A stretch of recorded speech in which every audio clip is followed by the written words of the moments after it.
तो विदुर जी ने घर छोड़ दिया।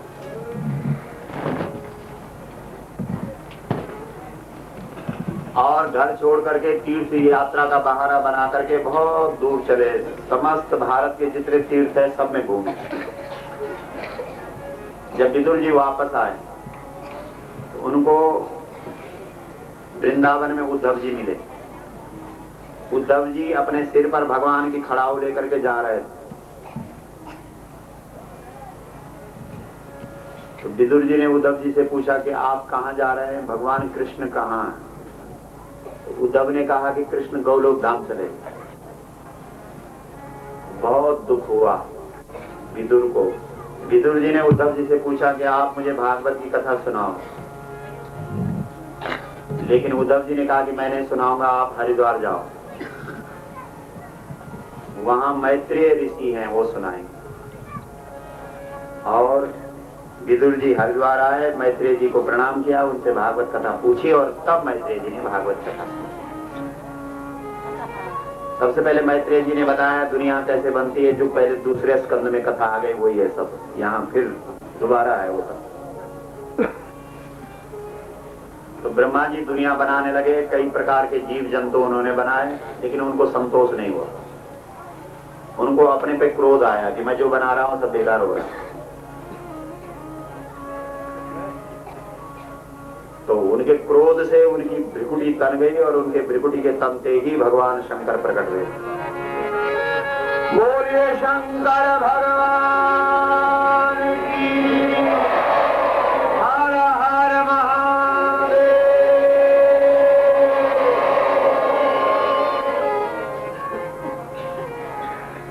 ब्रह्मा जी ने शिव जी को कहा कि तुम भी सृष्टि का निर्माण करो, लेकिन शिव जी बनाने लगे भूत प्रेत। ब्रह्मा जी ने कहा बंद करो ये सब, भूत प्रेत से क्या दुनिया का कल्याण होगा।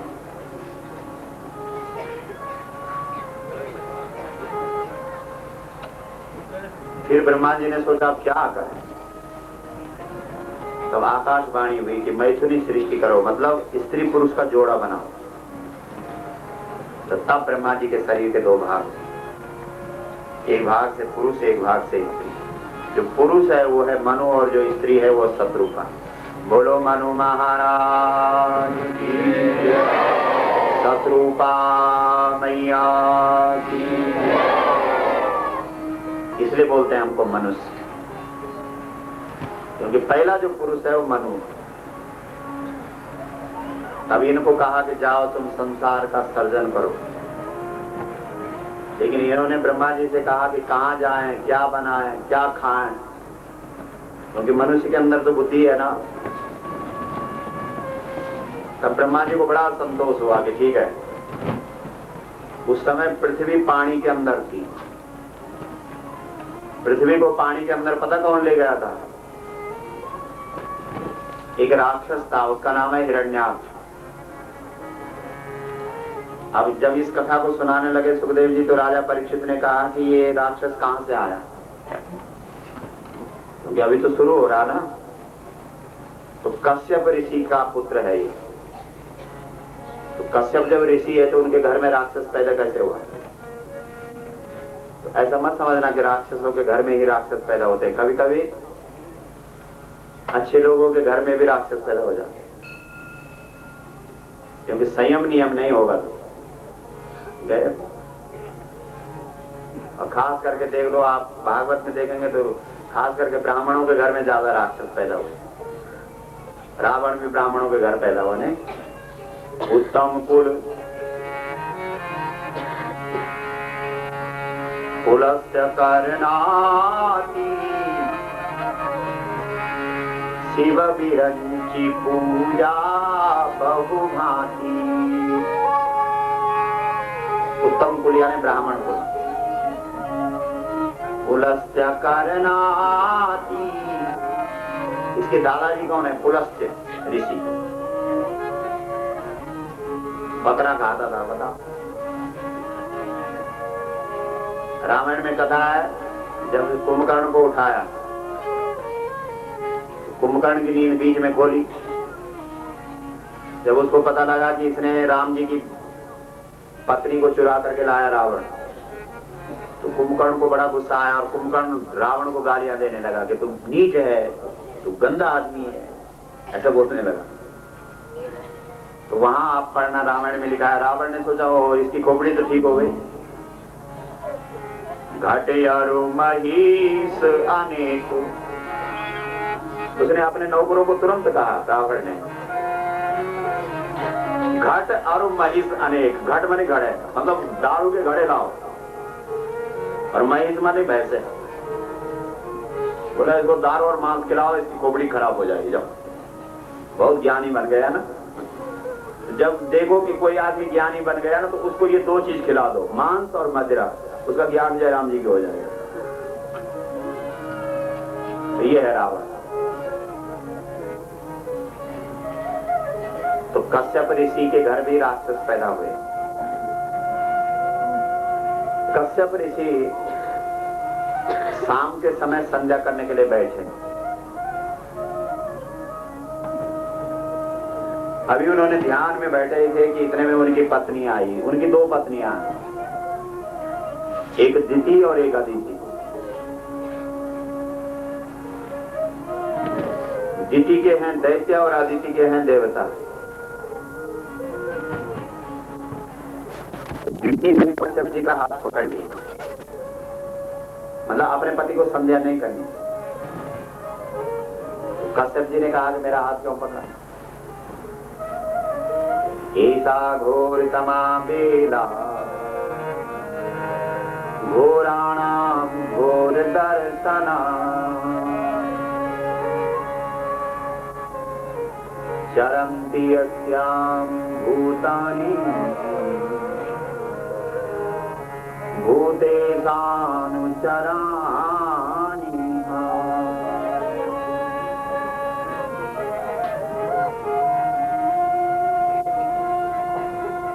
ये शाम का समय है, इस समय संध्या करनी चाहिए, इसलिए मुझे संध्या करने दे। वो नहीं मानी, अपने पति को जबरदस्ती उठा ली। हमारे यहाँ अलग अलग समय अलग अलग भगवान के स्वरूप का वर्णन है। शाम के समय शिव जी आते हैं घर में, ये ध्यान रखें। कल शाम भी आए थे, आज शाम भी आएंगे। सुबह के समय हनुमान जी आते हैं, दिन के दोपहर में राम जी आते हैं, और आधी रात कृष्ण आते हैं। बताओ कोई समय बचा?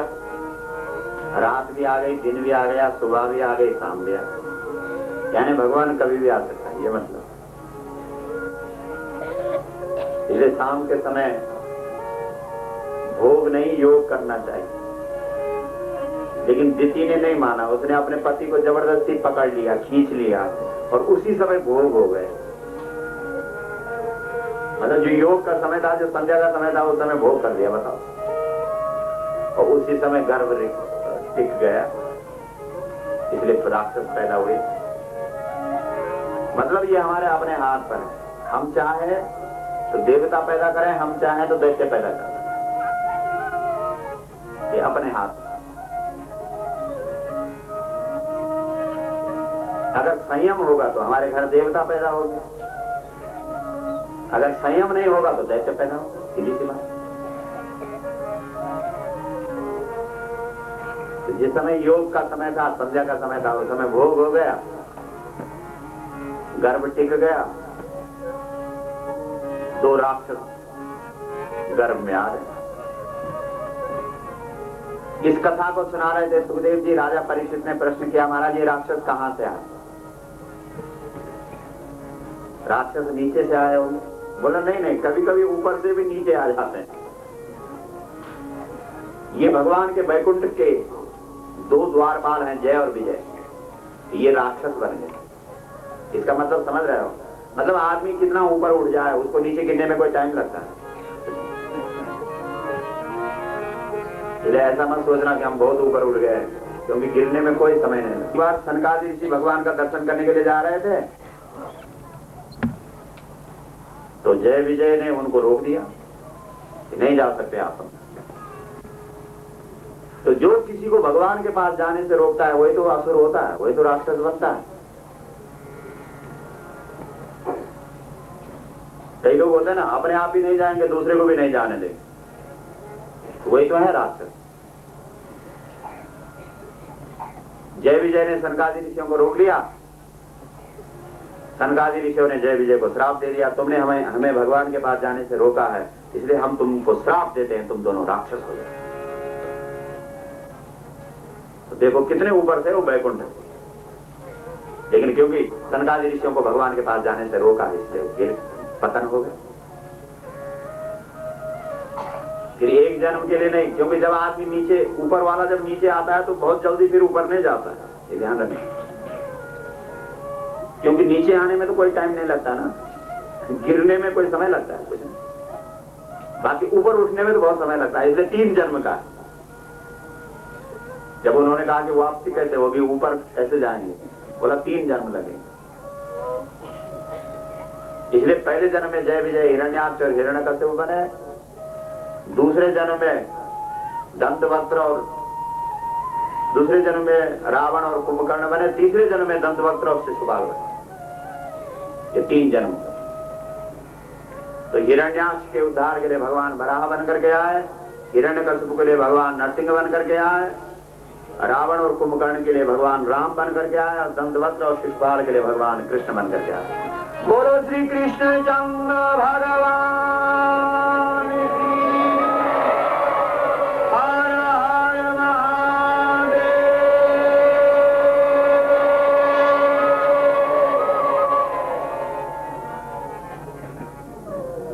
तो हिरण्याक्ष और हिरण्यकश्यप 2 है, जुड़वा है दोनों। जैसे पैदा हुए ना, तो भागवत में लिखा है कि ये प्रतिदिन इनकी लंबाई बढ़ती, जैसे आज 3 हाथ के हैं तो कल 4 हाथ। ये भागवत समाजी भाषा में लिखा गया ग्रंथ है। अरे ये लोभ है, लोभ ऐसे ही बढ़ता है। 100 रुपए जेब में आए नहीं कि 1000 कब बनेंगे, 1000 आए नहीं कि 2000 कब बनेंगे, 2000 आए नहीं कि 10,000 कब बनेंगे, 10,000 आए नहीं कि लाख कब बनेंगे, लाख आए नहीं कि करोड़पति कब बनेंगे। पुराने जमाने में रुपए नहीं थे, लेकिन फिर भी लोग सुखी थे, कोई कष्ट नहीं, कोई दुख नहीं। 5-7 रुपए लोगों के पास होते थे तो मौज। आजकल बक्से भरे हैं फिर भी छटपटा रहे हैं, लोग बढ़ गया ना। तो हिरण्याक्ष ने सारी धरती को पकड़ा। उसके भाई ने कहा कि देख मुझे भी दे, मैं भी तेरा भाई हूं। लेकिन हिरण्याक्ष ने कहा कि मैं तुझे भी नहीं दूंगा। मतलब लोभी आदमी अपने भाई को भी देने वाला नहीं।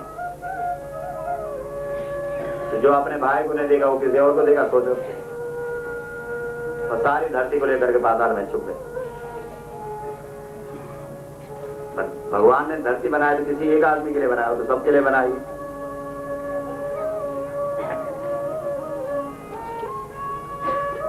भगवान वराह बन करके प्रकट हुए। बोलिए वराह भगवान की, वराह भगवान की।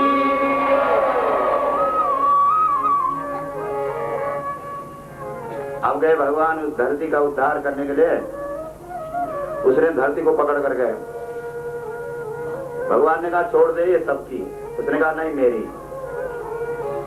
भगवान ने पकड़ा उसको और मार दिया, और धरती का उद्धार। बोलो वराह भगवान की। तब मनु और शत्रुपा को ब्रह्मा जी ने कहा कि अब तुम मकान बनाओ, क्योंकि अब तो जमीन मिल गई ना, पृथ्वी मिल गई। तो उसके ऊपर मनु शत्रुपा ने बढ़िया सा एक मकान बनाया, दोनों पति पत्नी, और उसके अंदर भजन करते हुए रहने लगे। तो उनके 5 संतान हुए, 2 पुत्र और 3 पुत्रियां। आकुति, जेभूति और प्रसूति, ये तो 3 पुत्रियां हैं, और प्रियव्रत और उत्तानपाद, ये 2 पुत्र।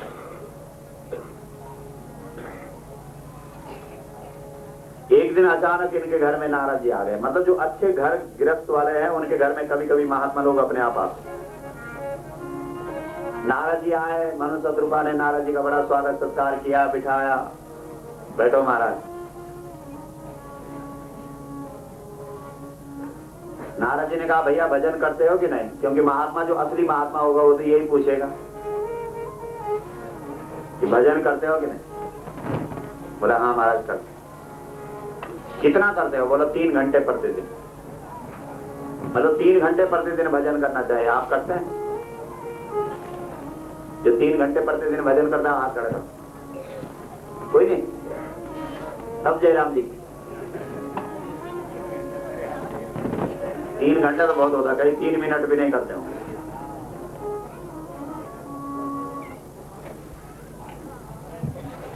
भाई काम करो, ईमानदारी से करो। कोई भी काम है, चाहे वो घास काटने का काम है, चाहे गुड़ाई का काम है, चाहे निराई का काम है, कोई भी काम, खाना बनाने का काम है, पानी लाने का। हमने देखा माताओं को जो पानी लेने जाती है तो 3-3 घंटे तक पानी का बट्टा सिर पर और कप लग रही, थकती नहीं। ऐसी मेस लगी है ना गप में ना, ऐसा नहीं करना। तो जो काम कर रहे हो उसको तुरंत। तो 8 घंटा रोजी रोटी और 6 घंटा सोना। 6 घंटे की नींद बहुत होती। 8 और 6 14 और 6 घंटे खाना पकाना, रिश्तेदारी निभाना, नहाना, ठीक है, इसके लिए भी 6 घंटे। 14 और 6 हो गए 20। तो बाकी कितने घंटे बचे? 4 बचे ना। तो 4 घंटे क्या करोगे बताओ? तो बच गए। कई लोग कहते हैं कि 6 घंटे में नींद पूरी नहीं होती, चलो 1 घंटा उनको और दिया बोनस। सो नहीं होता पूरा तो 1 घंटा और, फिर भी 3 घंटे तो बच ही गए। तो 3 घंटे, 1.5 घंटा सुबह और 1.5 घंटा शाम ध्यान करो। जो व्यक्ति 3 घंटे प्रतिदिन भजन करता है वो धरती पर रहने का किराया देता है, लेकिन जो 3 घंटे प्रतिदिन भजन नहीं करता किराया नहीं देता। ठीक है, करोगे आप? उठाओ फिर हाथ।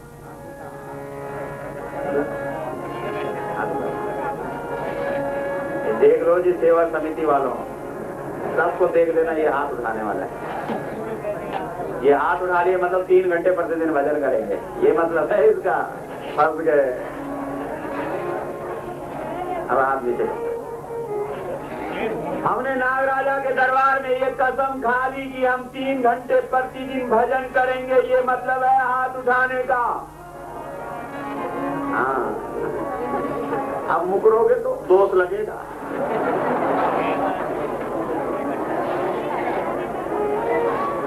अच्छा एक बात है, और देवता का दोष हो तो आज सुबह वो हरे सिंह जी हमसे बात कर रहे थे, कह रहे थे कि नागराजा जी नाराज है। मैंने कहा नागराजा अगर खुश हो तभी खतरा है, और नाराज हो जाए तब तो खतरा है ही। बोला कैसे?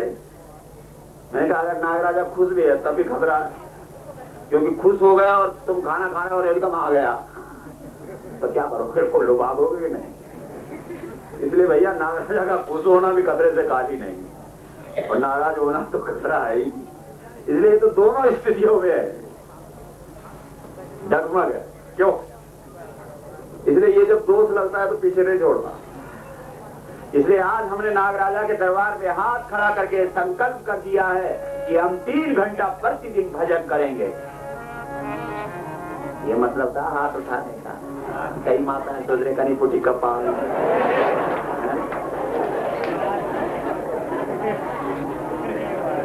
अब तो गए, अब जो हुआ तो हुआ, अब क्या हो सकता है? 3 घंटा, चलो एक साथ नहीं होगा तो कोई बात नहीं, ऐसा करना 1-1 घंटा, 1 घंटा सुबह, 1 घंटा दोपहर, 1 घंटा शाम, इसलिए हमारे यहाँ गायत्री गायत्री त्री त्री 3 बार गाया जाए जिसको, वो गायत्री। इसलिए हमारे यहाँ त्रिकाल संध्या होती थी, त्रिकाल 3 समय संध्या। तो आइए, नारद जी ने मनु महाराज को पूछा कि सब कुशल तो है? बोला सब कुशल है। भजन करते हो? बोला करते हैं। कितना करते हैं? बोला 3 घंटा प्रतिदिन। बोला कोई समस्या तो नहीं है? बोला नहीं महाराज सब ठीक। अरे कोई समस्या है तो बता दो। मनु शत्रुपा ने कहा महाराज एक समस्या है। क्या समस्या है? मेरी 3 बेटियां। हाँ 2 बेटियां तो 2-2 3-3 घंटे वजन करती है, लेकिन एक बेटी 24 घंटे वजन करती। तो नारद जी ने कहा ये समस्या है तो बहुत बढ़िया, अच्छी बात तो है कि तुम्हारी ऐसी बेटी है जो 24 घंटे वजन करती है, तुमको दुख क्या? बोला ऐसा है ना महाराज, कल के दिन उसकी शादी होगी, पराए घर जाएगी, अब वहाँ ससुराल में 24 घंटे लगी रहेगी सीताराम सीताराम सीताराम। तो ससुराल वाले तो कहेंगे कि जा अपने मायके तू यहाँ से जा, पराए घर जाएगी ना, इसलिए हमको दुख। नारद जी ने कहा अगर तुम्हारी बेटी को ऐसा वर मिल जाए, ऐसा पति मिल जाए, तुमको ऐसा जवाई मिल जाए जो ऐसा चाहे कि मेरी पत्नी 24 घंटे भजन करे, तो मनु महाराज ने कहा ऐसा जवाई इस जमाने में कहाँ मिलेगा? आजकल जवाई मिलते हैं सब बोतलबाज। कई महापुरुष तो ऐसे हैं कि रात तक खुलती है तो चढ़ा देते, कई तो ऐसा सोचते हैं कि घाम कब आखेगा, लेकिन कई तो ऐसे सुबह एकदम ऐसा जवाई मिल गया तब तो जयराम जी की हो गई ना। अरे नारद जी ने कहा चिंता क्यों करते हो, मैं बताता हूँ, मैंने देख रखा है। प्रजा सृजीति भगवान कर्दमो ब्रह्मणो दितः सरस्वत्यां तमस्तेते सहस्राणां समादस।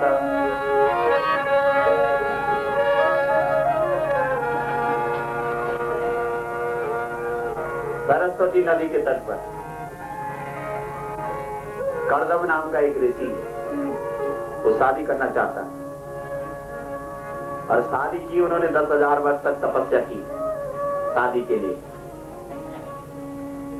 और जब उनके सामने भगवान आया और भगवान ने उनसे पूछा कि क्या चाहते हो, तो उन्होंने भगवान से कहा मुझे धर्म पत्नी चाहिए। सुन रहे हो? इसलिए बिना तपस्या के नहीं मिलती धर्म पत्नी।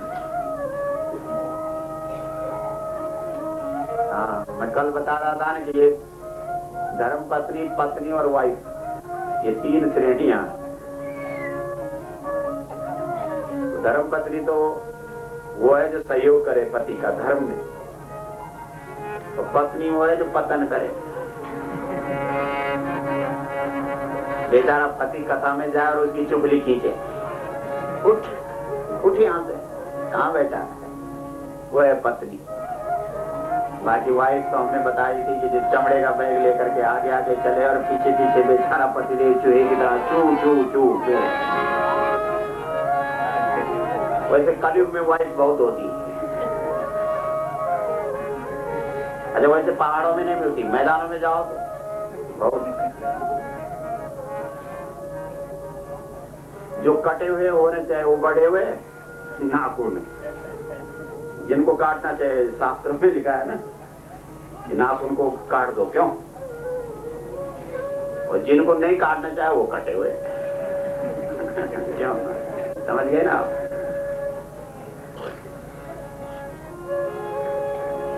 सूपनखा, सूपनखा शब्द का अर्थ क्या है? सूप या सूप फटकने वाला होना, ध्यान है ना? क्यों? सीधा अर्थ तो यही है। कई लड़कियां अपन नाखून ऐसे छुपा रही थी, अब छुपाने से क्या होगा, वो तो बड़े हैं, तो बड़े हैं।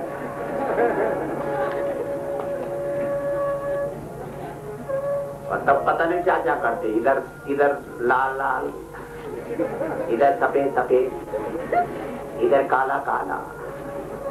मैं यहाँ की बात नहीं कर रहा, क्योंकि मैं कथा में जहाँ कथा करता हूँ वहां की बात नहीं करता, इतना मूर्ख नहीं हूँ, बाहर की बात करता हूँ। हमारे यहाँ कहाँ माताओं को इतनी फुर्सत है? और तब महीना हो जेठ का, और इधर से काला काला सब बह जाए, और इधर से लाल लाल इधर आ जाए, और इधर का सफेद इधर आ जाए, फिर देखो तुम जैसे चुनावी बोर्ड नहीं होता,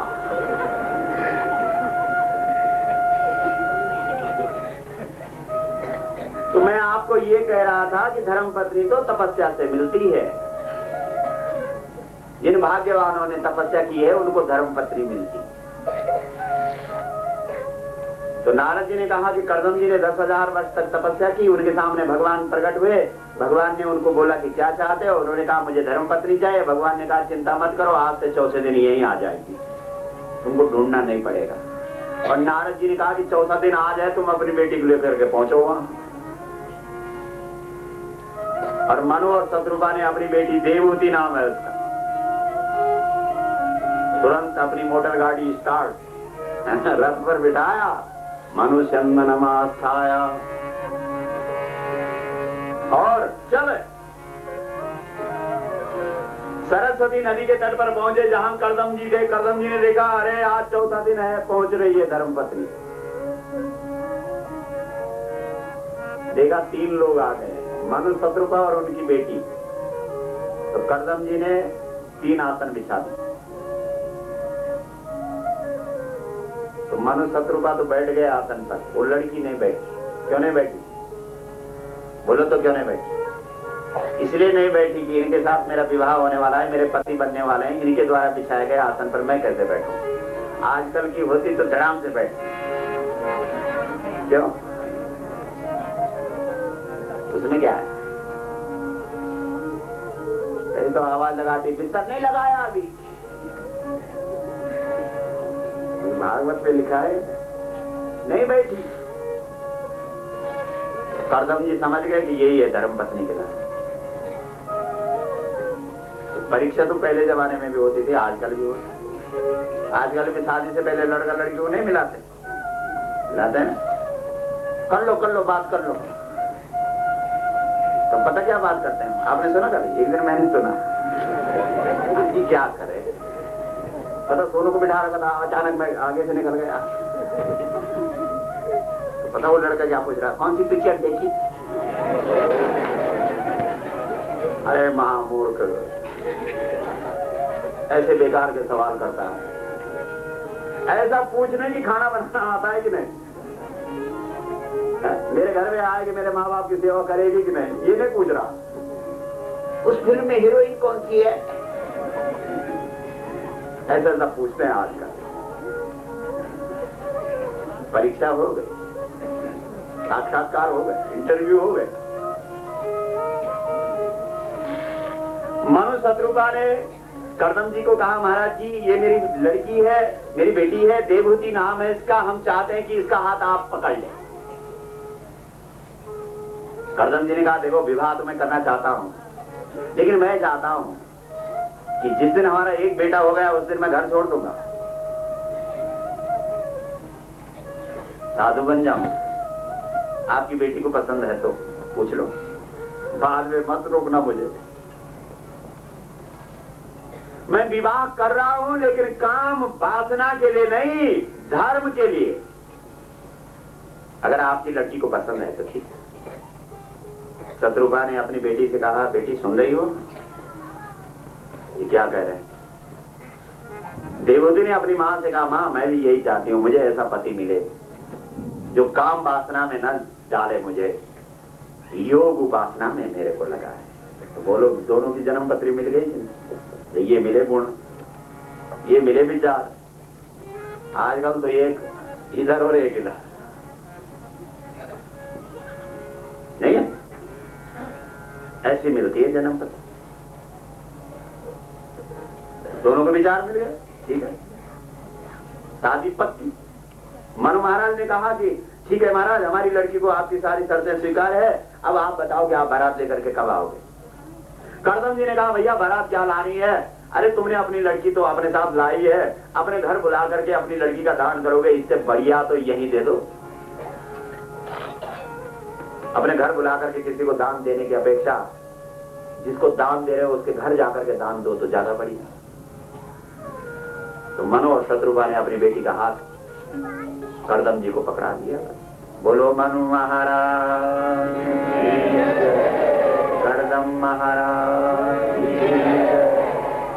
कोई यही पैसा खर्च नहीं हुआ। आजकल लड़के वाले बोलते हैं पूरे 250 आएंगे, और पता बोलते क्या है, मेहमान आएंगे। अरे मेहमान है कि भूत है? पुराने जमाने में होते थे मेहमान। मेहमान शब्द का मतलब क्या था? जिनकी गांव में महिमा होती थी, पराक्रम होता था, प्रभाव होता था, जो सज्जन होते थे, जो इज्जतदार लोग होते थे, उनको ले जाते थे मेहमान। आजकल तो जो बोतलबाज, वो भूत है, तो मेहमान कहां से हो गए? वो तब शर्त लगा देंगे 250 आएंगे, 2-4 भूत जाए तो चलो कोई खपा भी दे, पूरे 250 जाएंगे, पूरा गांव उजाड़ देंगे वो।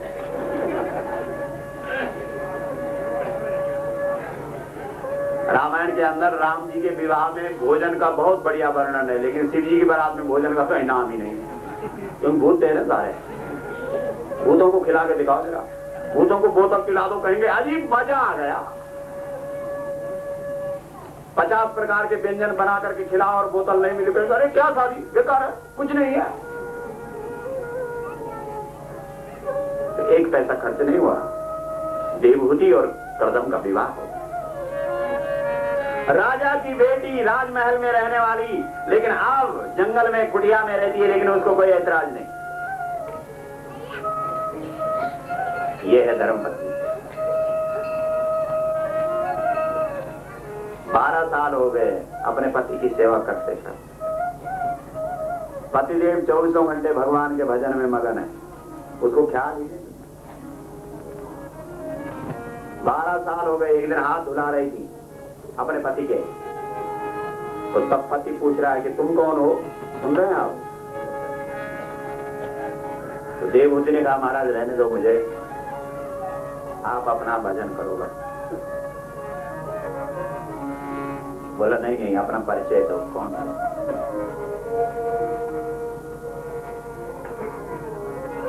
देवहूति ने कहा महाराज रहने दीजिए। बोला नहीं, बताओ तो कौन हो तुम? देवहूति ने कहा आज से 12 साल पहले आपका मेरे साथ विवाह हुआ। ओहो देवी, मुझे तो याद ही नहीं है। देख लिया, आपको मेरे साथ रहते हुए 12 वर्ष हो गए। हाँ महाराज।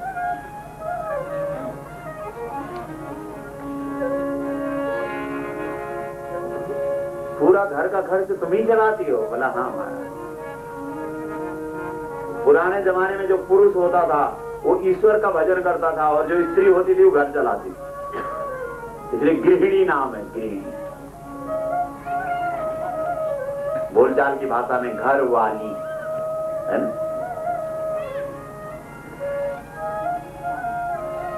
घर का सारा भार माताओं पर होता।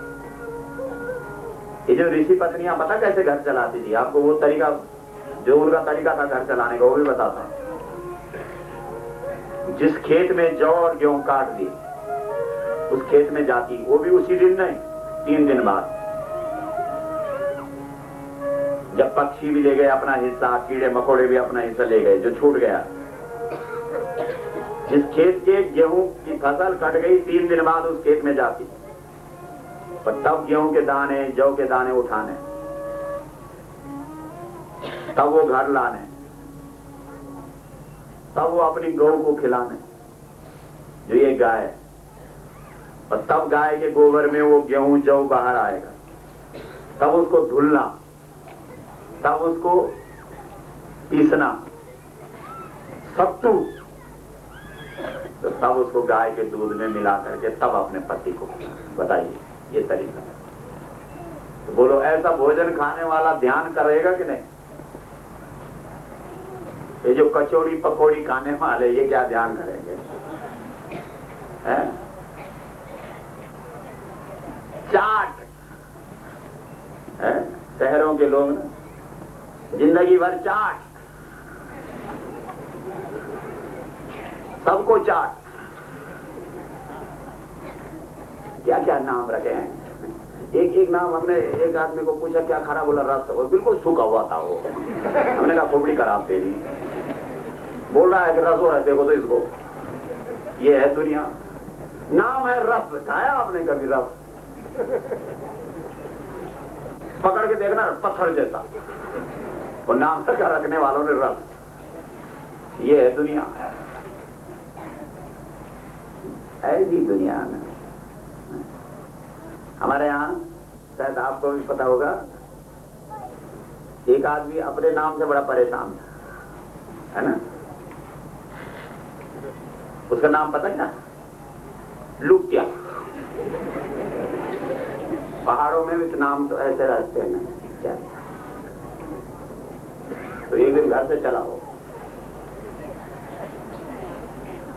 तो एक आदमी की शव यात्रा शमशान में ले जा रहे थे ना जलाने। उसने पूछा भाई इसका नाम क्या था? लोगों ने पूछा कि अमर सिंह।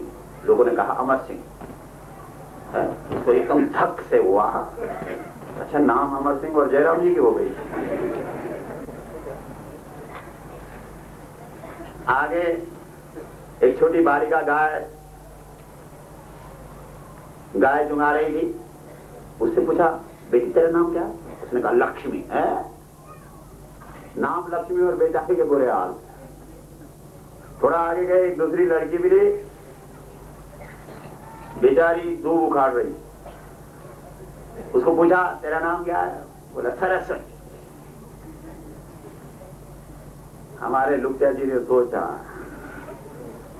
इससे तो बढ़िया मेरा ही नाम है?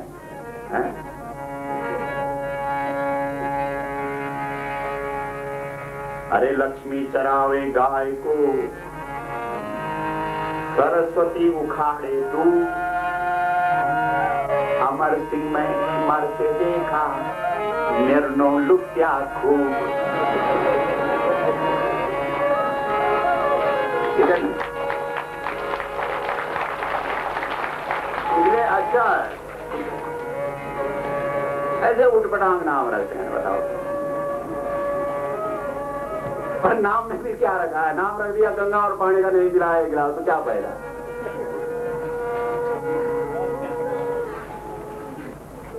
तो मैं आपको ये कह रहा हूं कि दुनिया वाले भी तो ऐसे ऐसे नाम रखते हैं। क्यों? संसार है ना, रस। अरे क्या रस है! आइए, ऐसा भोजन करने वाले ऋषि जो गाय के गोबर के साथ निकला हुआ जौ और गेहूं उसको धुल करके सत्तू बनाया और गौ के दूध में मिलाया और तब अपने पति को पिलाया, वो करता था ध्यान। हम क्या ध्यान करेंगे? पक्वानम सकृतम दधीतम ये भुंजते मानवा। जो तले हुए भांति भांति के पके हुए अन्न, घी, गरम मसाला, पाव भर दाल में पाव भर मिर्च, और तब बन गया आदमी बिल्कुल मिर्च तीखा। क्या ध्यान लगेगा? अरे ध्यान लगाना है तो 6 महीने गौ का दूध पियो, दूध और भात खाओ, तब देखना ध्यान लगता कि नहीं लगेगा। पक्का लगेगा अगर ध्यान लगाना चाहते।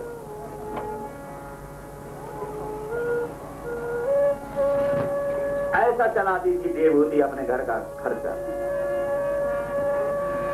करदम जी का हृदय पिघल गया अपनी पत्नी की सेवा से और कहा तुस्तो अहम तुष्टः। हे देवी मैं आपसे बहुत खुश हूं। अद्य तव मान अभिमान दाय। हे मनु महाराज की बेटी, अगर पत्नी की कभी बड़ाई करनी है तो ससुर जी का नाम लेकर के करो। ये भी एक तरीका है पत्नी को खुश करने। एक सज्जन मुझसे कह रहे थे कि मेरे घर पत्नी की कमी नहीं बनती, वो सुन लें। पत्नी के साथ तब बिगड़ती है जब कभी कभी पत्नी की बड़ाई मत करो। इसे 7 दिन में 1 दिन जरूर बड़ाई किया करो, फिर देखना आपका घर बिल्कुल बढ़िया रहेगा। और जब बड़ाई करना है तो बड़ाई करनी है तो ससुर जी का नाम। रामचरितमानस के अंदर भगवान शंकर अपनी धर्म पत्नी पार्वती की बड़ाई कर रहे हैं अपने ससुर का नाम लेकर के। धन्य धन्य गिरिराज कुमारी। गिरिराज कौन है? ससुर जी। धन्य धन्य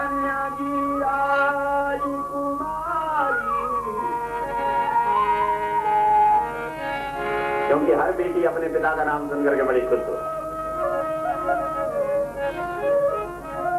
इधरे तुष्टो हम अद्य तपमान विमान दाया शुश्रूषया परमया परया च भक्त्या। अरे देवी, आपने जो हमारी सेवा की 12 साल से, हम आपकी सेवा से बहुत प्रसन्न हैं। बोलो आपको क्या चाहिए? देवहूति बोली, देवहूति रुवाच राधम बतत द्विजवृषै तदमोघयोगा मायाधिते त्वयि विभो यदवैमि भरतः यस्ते व्यधाय समयः सकृदङ्गसङ्गो भूयाद्गरीयसि गुणा सतपसतीना।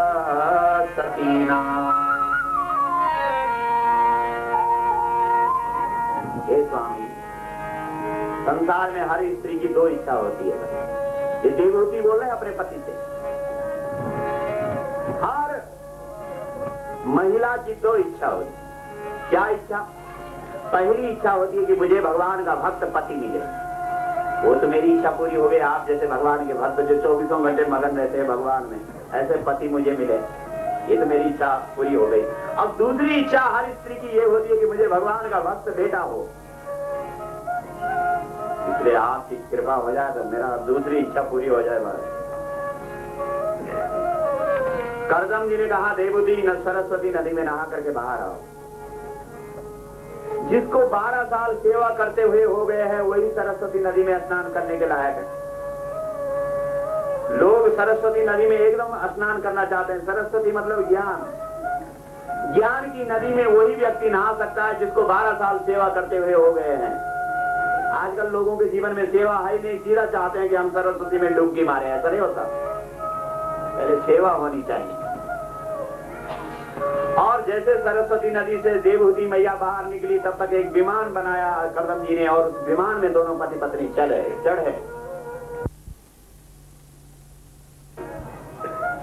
मैं तुझे कैसे छोड़? भगवान ने कहा, लगता मां तुझे ममता के बंधन ने बांध दिया। भजन कर ले मां, भजन कर ले।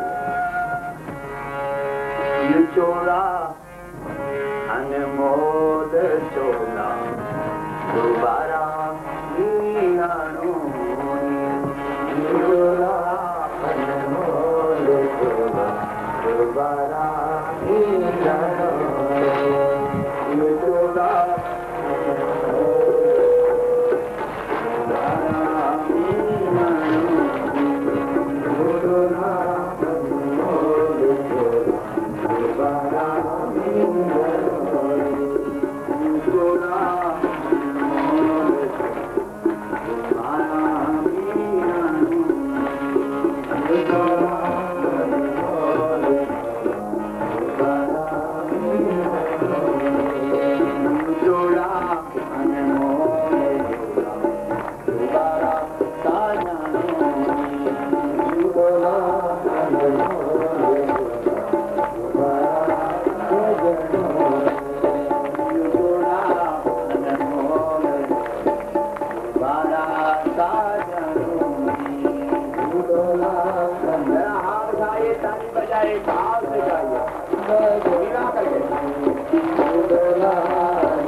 देवों का देव महादेव तुम्हारा पूजन हो।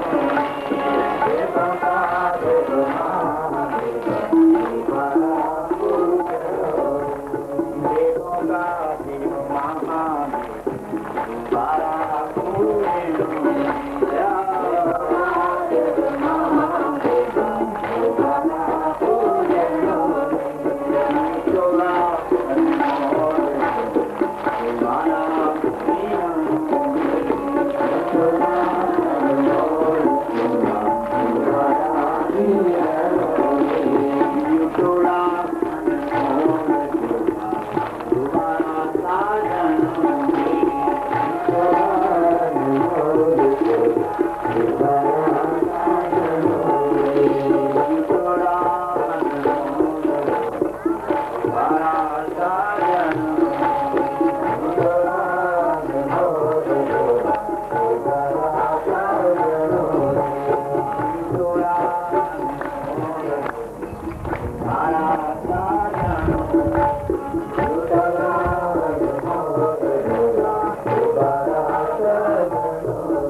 बेटे से कहा कपिल भगवान, बेटा ये जो ममता का बंधन जिससे मैं बंध गई हूं ये खुल सकता है क्या?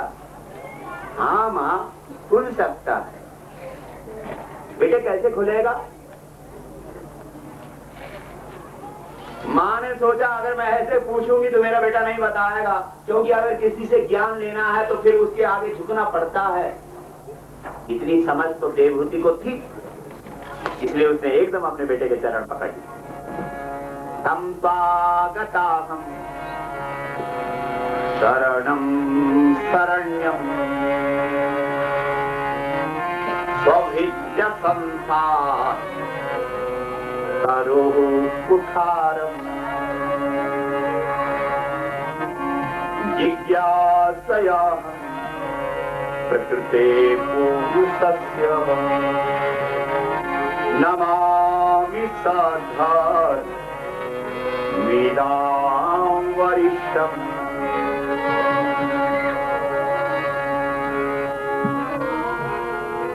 देखो, अगर किसी नत्वा और तत्वा जाना पड़ेगा, जिससे ज्ञान लेना उसके पास जाओ। फिर नत्वा प्रणाम करो, फिर दत्वा अपने आप को दे दो, तब ज्ञान। इसलिए हमारे यहाँ श्रीमद् भगवद गीता में तद्विधि प्रणिपातेन परिप्रश्नेन सेवया। प्रश्न तो बाद में, पहले झुको, सेवा करो, तो तब मिलेगा क्या? हमारे अंदर न झुकना है न सेवा है, सीधा ज्ञानी बैठे बन बैठे, सीधा प्रश्न नहीं, ये कोई तरीका नहीं। इसलिए माँ ने बेटे के चरण पकड़े, बेटा मैं तो बिल्कुल अज्ञान में हूँ, मेरे पुत्र मुझे कुछ नहीं आता, मुझे कुछ पता नहीं, अब तू ही मेरा ममता का बंधन खोल दे बस। तब बोले भगवान ने कहा, माँ ममता का बंधन खोलने के लिए 3 मार्ग हैं, 3 रास्ते हैं। पहला मार्ग है सोहम का ज्ञान मार्ग, सा अहम, वह मैं हूं।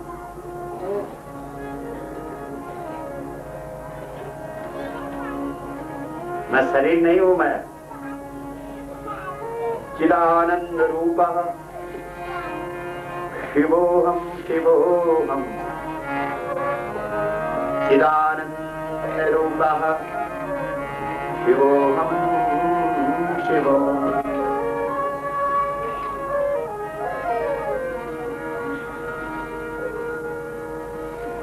मैं आनंद रूप, मैं शरीर नहीं, मैं आत्मा हूं। ये सिद्ध हो जाए तो बस भवसागर से पार हो जाओगे। बोलो बेटा ये मेरे बस का नहीं। ज्ञान मार्ग तो बहुत कठिन है। तो भगवान बोले फिर माँ, फिर दास बन जा, फिर दासो हम, अहम दासः, दास। माँ ने कहा दास बनना, सेवक बनना तो सबसे कठिन है। सेवक धर्म सबसे कठोरा, सेवक धर्म सबसे कठोरा, सेवक धर्म सबसे कठोरा, सेवक धर्म सबसे कठोरा, सेवक धर्म सबसे कठोरा, सेवक धर्म सबसे कठोरा। गिरवर जाम चले बस मोरा, गिरवर जाम चले बस मोरा, गिरवर जाम चले बस मोरा, गिरवर जाम चले बस मोरा।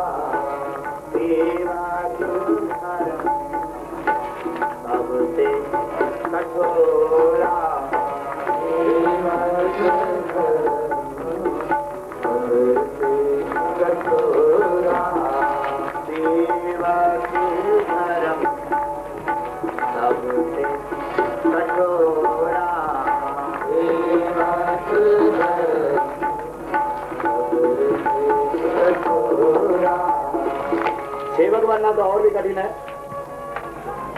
तो भगवान ने कहा कि ना महा तेरा सोहम सिद्ध हो सकता है, ना तेरा दासोहम सिद्ध हो सकता है। तो अब अंतिम मार्ग है, आखिरी उपाय है, शरणागतोहम।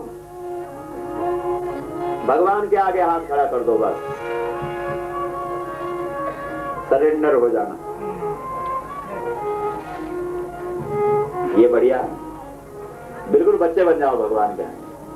जब छोटा बच्चा होता तो उसका पूरा ख्याल मां रखती, उसको नहलाना, उसको धुलाना, उसको खिलाना, उसको पिलाना, उसको पहनाना, उसको सुलाना, उसको खिलाना, सब। ऐसे भगवान तो मां है, उसके आगे बेटा बन जाओ, छोटा बेटा। तो देवहूति मैया ने कहा हाँ ये ठीक है, ठीक। तो जिस स्थान पर मां को ज्ञान हुआ वो सिद्धपुर कहलाए। बोलो देवहूति मैया, देवहूति मैया। मां को ज्ञान हो गया बेटा, भगवान का पिंड चल पड़े गंगा सागर के ओर, और यहाँ सब ये तृतीय स्कंद पूरा हुआ। बोलिए कपिला भगवान की। अब चौथे स्कंद में मनु महाराज की जो दो और बेटियां हैं उनकी कथा है। देवहूति की कथा तो आपने सुन ली। आकुति का विवाह ऋषि प्रजापति से हुआ और उनके घर में भगवान यज्ञ बन करके प्रकट हुए। बोलो यज्ञ नारायण भगवान। ये जो यज्ञ है ये भगवान है, समझ रहे हो? यज्ञ कौन है? भगवान। ये भगवान का अवतार हुआ है तुम्हारे यहाँ। इसलिए जो समझदार लोग हैं वो भगवान आए यज्ञ के रूप में आया, सेवा करेंगे यज्ञ की। जो अभिमानी होंगे वो नहीं आएंगे, जिनको पता नहीं है कि यज्ञ होता कौन है उनको क्या पता। इसलिए यज्ञ भगवान का रूप है। और यज्ञ का विवाह किससे होगा? दक्षिणा से। और दक्षिणा मतलब लक्ष्मी। इसलिए हमारा कर्तव्य है कि यज्ञ में लक्ष्मी को लगाओ। जो अपनी लक्ष्मी, जो अपना पैसा यज्ञ में लगाते हैं उनका पैसा धन्य धन्य हो जाता है। ये समझ गए? क्योंकि लक्ष्मी है ही यज्ञ की नारायणी। क्योंकि यज्ञ कौन है? नारायण। और लक्ष्मी कौन है? नारायण की पत्नी। लक्ष्मी किसको बोलते हैं? पैसे को। तो पैसा किसका हुआ? भगवान का। और ये यज्ञ कौन है? भगवान। इसलिए जो लोग अपना पैसा यज्ञ में लगाएंगे उनका पैसा धन्य धन्य हो जाएगा। ये मतलब। इसलिए यज्ञ का और दक्षिणा का जब विवाह हुआ उनके 10 पुत्र हुए, जिनमें संतोष, भद्र, शांति, ये सब बेटों के नाम है। अगर तुम्हारा पैसा यज्ञ में लगेगा तुमको संतोष होगा, तुम्हारे घर में शांति आएगी, तुम्हारा भद्र होगा मतलब तुम्हारा कल्याण होगा। जो लोग अपना पैसा यज्ञ में लगाते हैं उनका कल्याण होता है।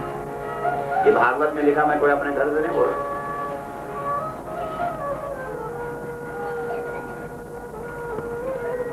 लेकिन लोगों के पास बोतल खरीदने के लिए रुपए होता है और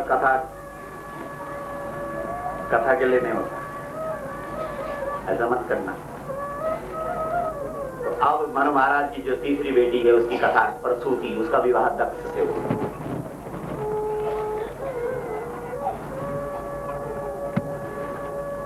दक्ष ने भगवती की उपासना की।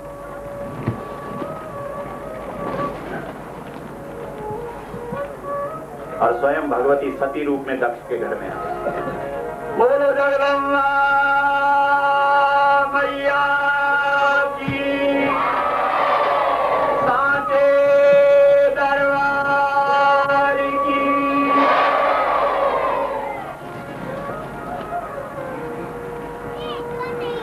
दक्ष सती का विवाह नारायण से कराना चाहता है, लेकिन बीच में ब्रह्मा जी आए और ब्रह्मा ने कहा सती का विवाह शिव जी से होगा। बोलो शंकर भगवान की, शंकर भगवान की।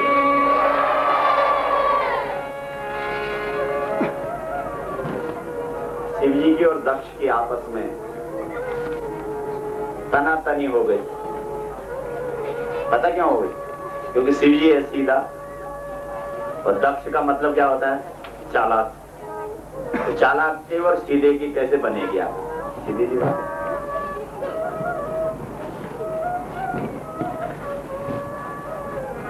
एक दिन और गड़बड़ हो गई। हुआ ये कि प्रयाग में एक सम्मेलन था। उस सम्मेलन में सब देवता लोग आए थे। शिव जी भी थे। बोलो नहीं माताओं, अब सती जी की कथा सुन रहे हो, सुनो ध्यान से। अगर ध्यान इधर उधर करोगे तो सती की कथा में फिर गड़बड़ भी होती, क्योंकि ऊपर बैठी है वो, वो क्रोधित हो जाती है। अब क्रोध की कथा है, इसलिए सावधानी से सुन लो।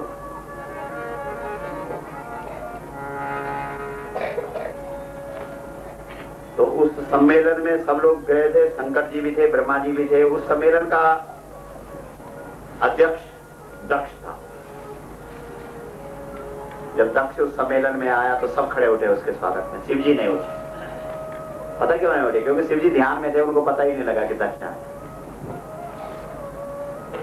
लेकिन दक्ष ने तो जो खड़े उठे उनकी तरफ नहीं देखा, शिव जी की तरफ देखा। अच्छा ये बैठा रहा, एकदम क्रोधित हो गया दक्ष। और दक्ष ने कहा, देखो इस निर्लज्ज को लाज नहीं, शर्म नहीं। अरे अगर समाज में रहता तो समाज की परंपराओं का ज्ञान होता, इसको शमशान में रहने वाले को समाज की परंपराओं का क्या ज्ञान होता? भूत कहीं का। शिव जी को गालियां देने लगा। भगवान शंकर आंख खुली, देखा ससुर जी गाली दे रहे। शिव जी ने सोचा इन्होंने अपनी बेटी दी, हमने बड़े ध्यान से ली, आज गाली दे रहे हैं, वो भी ले लेंगे। ये है ज्ञानी आदमी, समझ रहे? जिसके सिर पर ज्ञान की गंगा है उसका ऊपर वाला बहुत ठंडा है। हमारे यहाँ भगवान शंकर ने तीन ठंडे रखे हैं, पता? गंगा जी ठंडी, चंद्रमा ठंडा, चंदन ठंडा। हमारे यहाँ माथे में चंदन क्यों लगाते हैं बताओ? इसलिए कि तुम हिंदू हो? नहीं, चंदन इसलिए लगाते हैं कि माथा ठंडा होना चाहिए। जिसने माथे पर चंदन लगा रखा है और माथा गर्म है, वो उपहास का पात्र होता है, मजाक उड़ाते हैं लोग उसकी। रामायण के अंदर परशुराम का मजाक लक्ष्मण ने इसीलिए उड़ाया क्योंकि परशुराम के माथे पर चंदन था और माथा बहुत गर्म था। इसलिए भैया चंदन लगाया तो ठंडा रखो, ये मतलब है। हमारे यहाँ पुरुष लोग चंदन लगाते हैं और माता लोग सिंदूर लगाती। क्यों लगाते हैं बताओ? क्योंकि माताओं का जीवन हृदय प्रधान है और पुरुषों का जीवन बुद्धि प्रधान है। इसलिए माताओं के अंदर करुणा ज्यादा है, श्रद्धा ज्यादा है, हृदय प्रधान जीवन है, दया ज्यादा है। इसलिए उनका सिंदूर हल्दी का बनता है और हल्दी गर्म होती है। इसलिए माताएं सिंदूर लगाएं यानी अपने माथे को गर्म करें, क्योंकि वो बहुत ठंडी है। और पुरुष लोगों का पहले ही गर्म है, इसलिए वो ठंडे रहे, बैलेंस बना रहेगा, ये मतलब। कई माता है तो यहाँ से लेकर के और यहाँ तक बहुत ठंडा है ना, तो पूरा ही गर्म हो जाए। इतना गर्म भी मत कर देना कि गरम गरम राख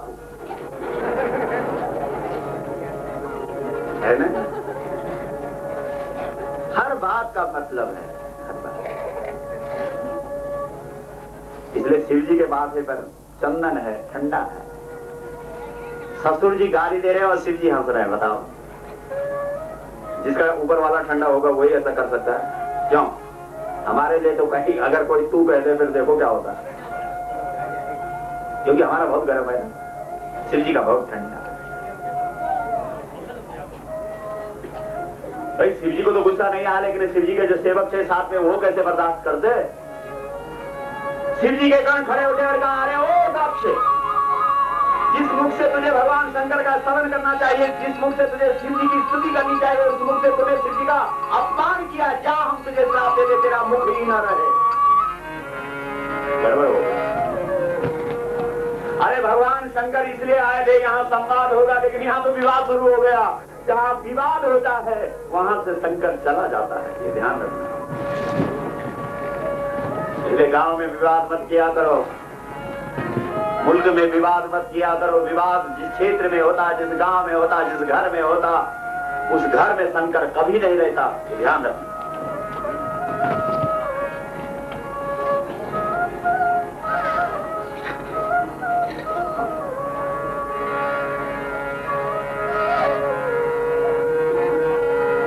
विवाद मत करो।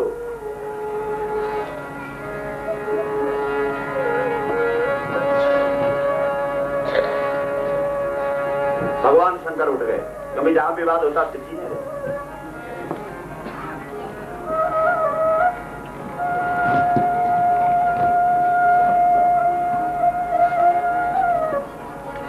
शिव जी चले गए।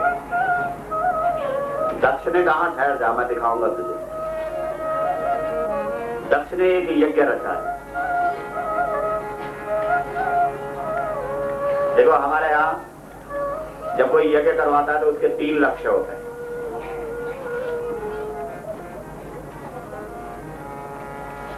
सकलाना सेवा समिति, नागराजा सेवा समिति, यहाँ जो कथा हो रही है इनका लक्ष्य है कि ईश्वर मिले, हमारे समाज में ज्ञान हो, इसलिए ये कथा का आयोजन हो। कई लोग यज्ञ करवाते हैं कि हमारा नाम हो, और कई लोग यज्ञ कराते हैं कि दूसरे का अपमान। तो 3 लक्ष्य हैं।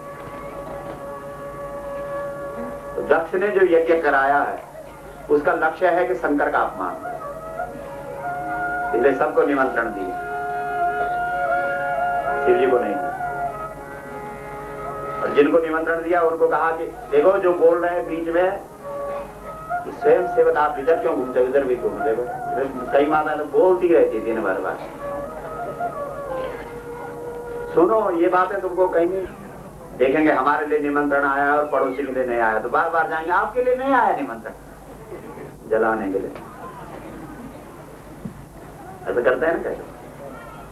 तो दक्ष ने ऐसे लिखा निमंत्रण पत्र पर, नोट, भले ही खर्चा ज्यादा लगे, खर्चा हम दे देंगे, लेकिन आप कैलाश से घूम करके आना।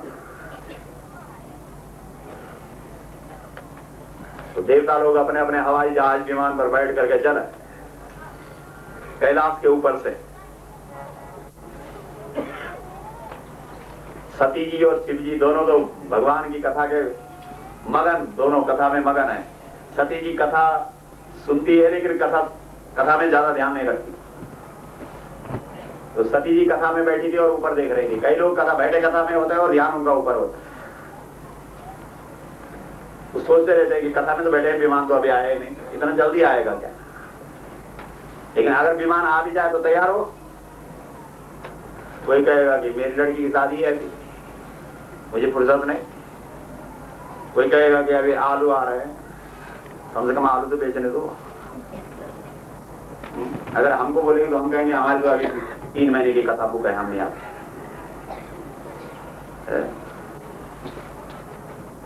भैया तैयार कोई नहीं, इसलिए कथा पे बैठे हो तो कथा को सुनो बस। सती जी ने शिव जी से कहा महाराज ये लोग कहाँ जा रहे हैं? भगवान शंकर ने कहा लोग पता नहीं कहाँ जा रहे हैं, तुम्हें क्या लेना, बैठे रहो कथा। लेकिन सती जी एकदम खड़ी उठी और कहने लगी नहीं महाराज बताओ नहीं ये कहाँ जा रहे हैं। तो शिव जी को बोलना पड़ा कि ये सब यज्ञ में जा रहे हैं। बोला यज्ञ कहाँ हो रहा? बोला हरिद्वार। तो एकदम उछली सती और कहने लगी हरिद्वार तो मेरा मायका है महाराज, कौन करवा रहा है यज्ञ? और माता लोग तो वैसे भी जब मायके का नाम सुनती है तो बड़ी खुश होती, क्यों बूढ़ी हो जाएगी फिर भी कहेगी मैं तो जानो, है ना? ठीक है, बहुत संबंध है ना, बड़ा संबंध। सब कुछ भूल जाती है लेकिन मायका कभी नहीं, मैं कभी नहीं भूलती। क्यों? सती जी ने जैसे अपने मायके का नाम सुना एकदम उजली कहने लगी चलो ना महाराज, कौन करवा रहा है वहां यज्ञ? कोई अपना ही होगा। बोला अपना नहीं, तेरा खास पिता, तुम्हारे पिताजी यज्ञ करवा रहे। सती जी ने कहा मेरे पिताजी यज्ञ करवा रहे हैं और आप चल नहीं रहे हैं, चलो ना स्वामी। शिव जी ने कहा देवी हम जरूर चलते अगर निमंत्रण होता तो। सती ने कहा अपनों के लिए क्या निमंत्रण दिया जाता है? अरे अपना तो वो है जो अपने आप आता है, पराया वो है जो बुलाने से आता है, दुश्मन वो है जो बुलाने से भी नहीं आता है।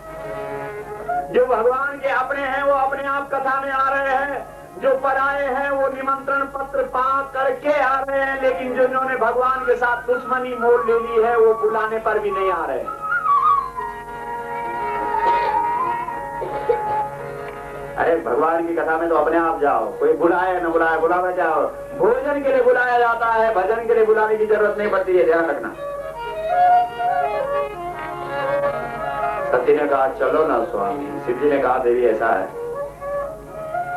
तुम्हारे पिताजी थोड़ी मेरे से नाराज है, क्योंकि सम्मेलन में मैं ध्यान में था, मुझे पता नहीं लगा वो आ गए, मैं खड़ा नहीं उठा, उस दिन से उन्होंने मेरे साथ बैर बांध लिया है, इसलिए देवी मत जाना वहां, मेरी वजह से वो तुम्हारा भी अपमान करेंगे। देवी मैं कहता हूं मत जाओ वहां।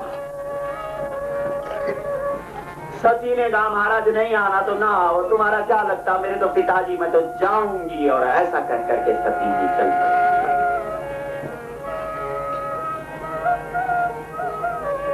ये पहाड़ों की देवी चली पहाड़ों से। शिव जी ने अपने गणों को कहा जाओ भैया छोड़ के आओ सती को। जैसे कनखल हरिद्वार,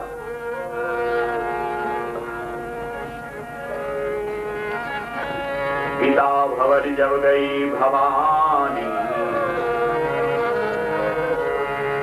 दक्ष त्रास काहू न सनमानी।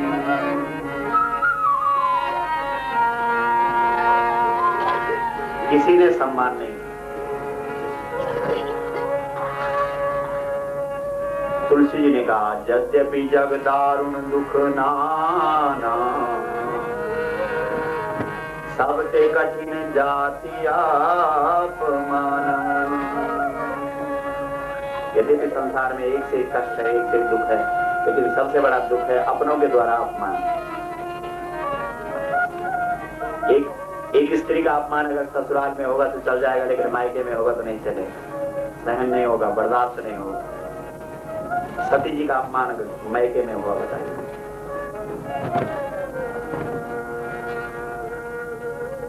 केवल माँ ने सम्मान किया, माँ तो माँ है। जैसे माँ ने देखा मेरी बेटी सती आई, एकदम दौड़ करके और एकदम हृदय से लगा, मेरी पुत्री हाथी से लगा, बहुत अच्छा किया मेरी बेटी, तुझे बहुत अच्छा किया।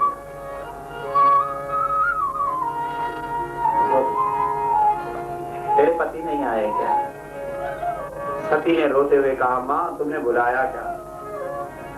माँ ने कहा बेटी तेरे पिता को पता नहीं क्या हो गया, मैंने इतना समझाया लेकिन वो तेरे पति से बिना बात का वैर कर रहे हैं। अच्छा, मेरे पिताजी मेरे पति से वैर करते हैं? हाँ बेटी। कहाँ है पिताजी? देखो बेटी तुम इतनी दूर से आई हो, बैठो जलपान करो। सती ने मारा माँ को धक्का। आग लगे तुम्हारे भोजन पर, आग लगे तुम्हारे पानी पर, मुझे नहीं पीना तुम्हारे घर का अन्न जल, नहीं खाना कुछ भी नहीं। और माँ को धक्का मार करके सती गई वहां जहां यज्ञ मंडप में बैठा हुआ है दक्ष। आहुतियां डाला, प्रजापतये स्वाहा इदम प्रजापतये नमः, अग्नये स्वाहा इदम अग्नये नमः, सोमाय स्वाहा इदम सोमाय नमः। सती ने जाकर के कहा पिताजी। दक्ष ने मुड़ करके देखा, बोला किसने बुलाया इसको? देखिए एक बाप अपनी बेटी के लिए बोल रहा है, किसने बुलाया इसको? सारा शरीर लाल हो गया सती का, क्रोध। देखा कौन करवा रहा है इस यज्ञ को? इस यज्ञ में भगवान शंकर का कोई स्थान ही नहीं, शिव जी का कोई आह्वान नहीं, शिव जी का कोई पूजन नहीं। सती जी ने क्रोधित होकर के कहा ये बड़ी बड़ी दाढ़ी वाले, बड़ी बड़ी जटा वाले ऋषि मुनि बैठे थे, सुनो सकल मुनिंदा, कहीं सुनी जिन शंकर निंदा। अरे तुम लोग इस यज्ञ में आए हो, भगवान शंकर का अपमान करने आए हो, सुन लो कान खोल करके। सो फल काल तुरंत लहर सब काहू, भरी भांति पश्चात पिता हूँ। जिसने इस यज्ञ में आकर के भगवान शंकर का अपमान किया, जिसने इस यज्ञ में आकर के शंकर का निरादर किया, उसे उसका तुरंत फल मिलेगा। और मेरा ये बाप दक्ष अपने आप को समझता क्या है, इसे भली भांति पछताना पड़ेगा।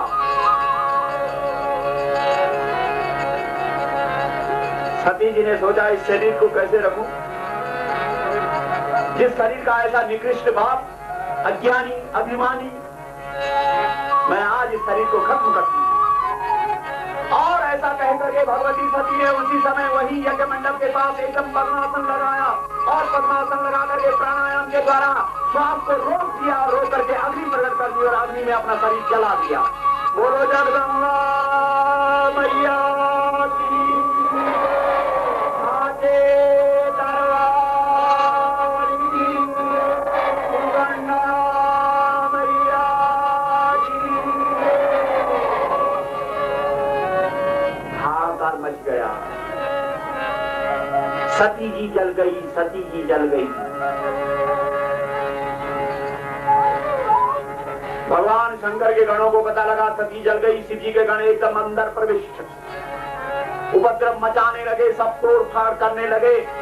रिभु नाम के देवता यज्ञ कुंड से प्रकट हुए और उन देवताओं ने शिव जी के गणों को मार मार करके भगा दिया। यहाँ नारद जी पहुंचे कैलाश में भगवान शंकर के पास और कहा महाराज सती जल गई। शिव जी ने कहा जलने दो, मैं जल। जिसके सिर पर ज्ञान की गंगा, उसके लिए कोई जले या मरे उस पर क्या असर पड़े। नारद ने सोचा यहाँ तो कोई फर्क ही नहीं पड़ा, कोई असर ही नहीं। नारद जी फिर गए और कहा महाराज जी आपके गणों की बहुत पिटाई हुई। तेरे गणों की पिटाई? सेवक प्रिय भगवान, अपने सेवकों से बहुत प्रेम है। भगवान शंकर ने पकड़ी अपनी जटा, माथे का चंदन मिटा दिया, गंगा को उतार दिया, चंद्रमा को नीचे रख दिया, क्योंकि अब इन ठंडे से काम नहीं चलेगा।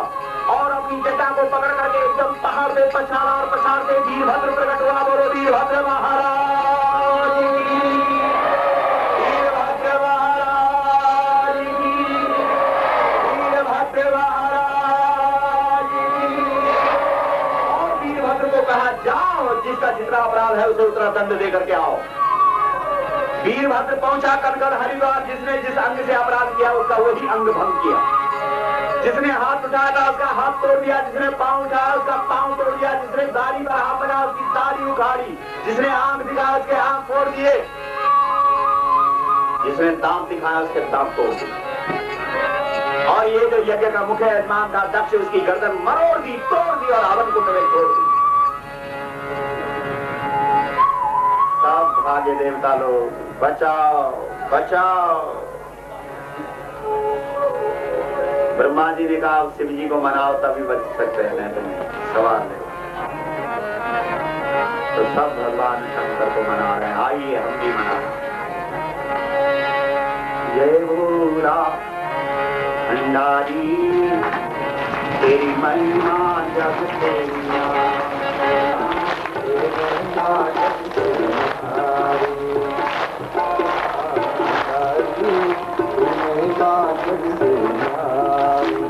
जय बोला भंडारी महिमा जग से जय बोला भंडारी तेरी महिमा जग से महिमा जग से तेरी महिमा जग से तेरी महिमा जग से। तीन लोक बस्ती में बसाए, तीन लोक बस्ती में बसाए, तीन लोक बस्ती में बसाए, तीन लोक बस्ती में बसाए। आप बने हैं भिखारी, आप बने हैं भिखारी, आप बने हैं भिखारी, आप बने हैं भिखारी, आप बने हैं भिखारी, आप बने हैं भिखारी, आप बने हैं भिखारी, आप बने हैं भिखारी। जय भोला भंडारी, जय भोला भंडारी, जय भोला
से आए हैं श्रीमती मठानी जी, श्रीमती संतोष खपजाल जी, श्रीमती पार्वती चौधरी जी, श्रीमती पुष्पा डिंगरी जी, पंडित वासुदेव जी उनियाल, इन लोगों को मैं यहाँ पर आती हेतु आमंत्रित कर रहा हूँ।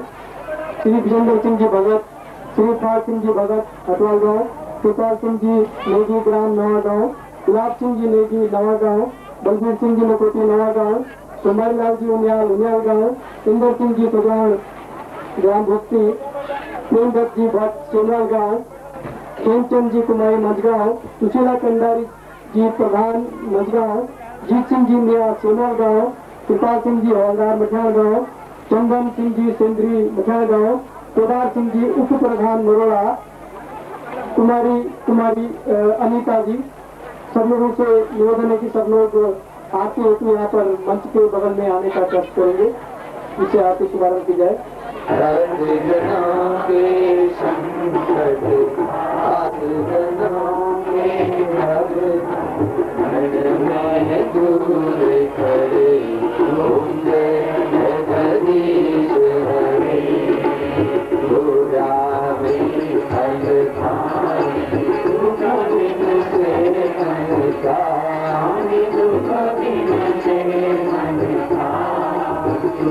संपत्ति घर आवे, तुम्हें तन का